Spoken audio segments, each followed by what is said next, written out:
Welcome to the 700 Club. This is an intriguing question. Is there a war brewing between the Cross and the Crescent across Europe? The president of Turkey is threatening just that very thing after Austria's government closed several mosques and expelled dozens of radical imams. Well, the Austrians say they're just defending their country against political Islam. As our Dale Hurd reports, Turkey's president is pursuing his Islamic dream of conquering Europe. It's being called a fifth column in Europe, a vast network of radical Islamists operating inside Turkish mosques and organizations. And it's under the control of Turkey's ambitious president, Recep Tayyip Erdogan.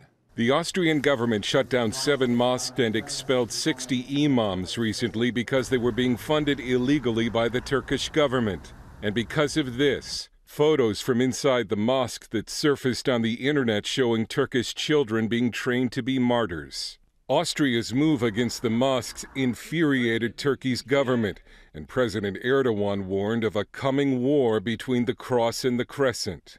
The leading expert on Erdogan's network of mosques and Islamic associations in Europe, Turkish journalist Abdullah Bozkurt, calls them Erdogan's fifth column. He spoke to us from Stockholm, Sweden. What we have been seeing in the last couple of years, an increased activity on the part of the Turkish government to turn the mosques that were financed by the Turkish communities or by the Turkish government, or imams deployed directly from Turkey to serve as sort of political operatives. Bozkurt says several Islamic and charitable organizations run by the Turkish government are fronts for political activity. This is not Turkey, it's Germany. There are an estimated 5 million Turks in Germany and millions more across Europe. These are Erdogan supporters and Kurds fighting in the streets of Belgium. Bozkurt warns Erdogan's network is a proxy force that can cause social unrest on the streets of Europe and keep Muslims in line. This is first and foremost a threat to the Muslims actually living in Europe and other countries, because anybody who is not subscribing to this ideology of Erdogan government are deemed as a threat, traitor, not patriotic, and terrorist, or not even Muslim infidels. Bozkurt calls Erdogan's fifth column a strong card he can play if he needs to strike back at Europe. Dale Hurd, CBN News. You know, the Bible predicts just exactly this is happening. Turkey, when you look at the book of Ezekiel, you find that there's something, a representative of a country known as Gomer. That's Turkey.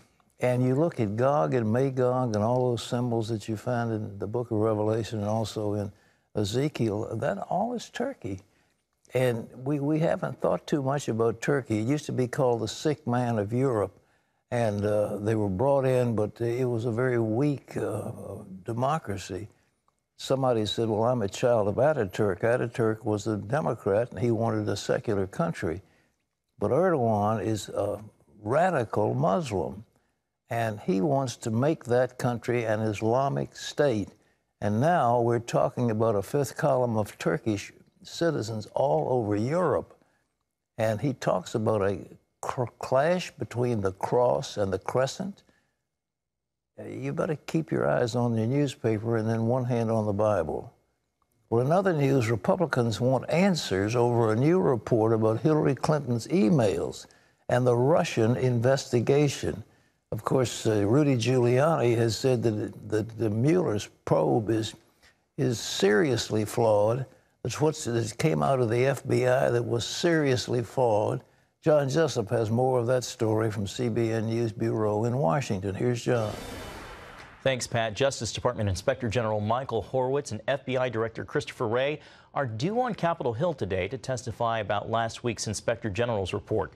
The 600-page document still leaves many unanswered questions, especially related to the Russia probe. Caitlin Burke has more. Republican lawmakers want answers. Now we see that that whole process of that investigation was handled with extreme bias and a whole host of questionable actions, and people need to be held accountable. The bias he's referring to from a series of communications sent by FBI agents. most notably that text from Agent Peter Strzok. Former FBI attorney Lisa Page texted Strzok, quote, "Trump's not ever going to become president, right? Right?" Strzok responded, "No, he won't. We'll stop it." Not only wanted to stop his campaign, but once he won, got on the Mueller probe because he wanted to impeach him. That is a level of animus and bias that everyone should reject. The IG concluded that none of this affected decision-making, but nonetheless, that was completely inappropriate. The Inspector General concluded that the bias shown in the text messages did not impact the FBI's decision not to prosecute Hillary Clinton in 2016. But congressional investigators say they want to see the original documents and will use all constitutional means available to get them. Lawmakers also want Strzok to testify, his attorney saying he's open to appearing before Congress. Meanwhile, Special Prosecutor Robert Mueller is investigating an undisclosed meeting between Trump campaign aide Roger Stone and a Russian offering information on Hillary Clinton in exchange for $2 million. Stone said it was a waste of time, and he didn't even tell the president about it. He's never talked to the president about it, so where's the collusion? And he said it was a waste of time. President Trump took to Twitter Sunday night, calling the investigation a witch hunt and blasting Agent Strzok, who he called a sick loser. Caitlin Burke, CBN News. Thanks, Caitlin. Pat, back to you. I think it's time that they get this thing over with, but you know, there's some thought of calling Strunk and his girlfriend before a congressional committee to grill them under oath as to what they were doing. But the fact that they got into the Mueller probe, these people who had such incredible animus against the president, unbelievable that they would still be left in the FBI. The FBI is coming out of this thing horribly tainted, and something's got to be done to restore the integrity and the former luster of that organization. You know, I'm for the FBI. I think it's a great institution, but it has been sadly mistreated by these people. And the Inspector General report over and over and over again shows clear bias against Trump, an attempt to want to destroy his presidency, and to have these people in there actually then joining up with Mueller and his probe, that I can't understand to the life of me. I asked Rudy Giuliani, how do you explain it? How do you explain that somebody who is working for you would be allowed to hire one of your avowed enemies to destroy you? How would you allow that to happen? Well, Rosenstein was doing just that. And now he's under fire for stonewalling congressional committees. I think it's time the United States Congress just put the screws to the Justice Department and say, look, you come over or else we're going to impeach you, or we will find you guilty of contempt of Congress. John? Pat, at least 5 people died in a crash on a South Texas highway trying to escape the Border Patrol. The vehicle, packed with undocumented workers, flipped over, throwing a dozen people out of the car. It all started when agents spotted a convoy of 3 SUVs in suspected smuggling. 2 vehicles pulled over, but the third sped away with the high-speed chase reaching more than 100 miles an hour. Well, protests are breaking out across the country over the Trump administration's controversial immigration policy, including 2 first ladies who are speaking out about children being separated from their parents at the border. Melania Trump's communication director released this statement saying Mrs. Trump hates to see children separated from their families. She believes we need to be a country that follows all laws, but also a country that governs with heart. And in an opinion piece, former First Lady Laura Bush called the zero-tolerance policy cruel and immoral, adding, "It breaks my heart." As Amber Strong reports, pressure to end the practice of separating families is coming from several unexpected sources. It was a life-changing experience for our family. Adam Essel is talking about his foster son, Victor.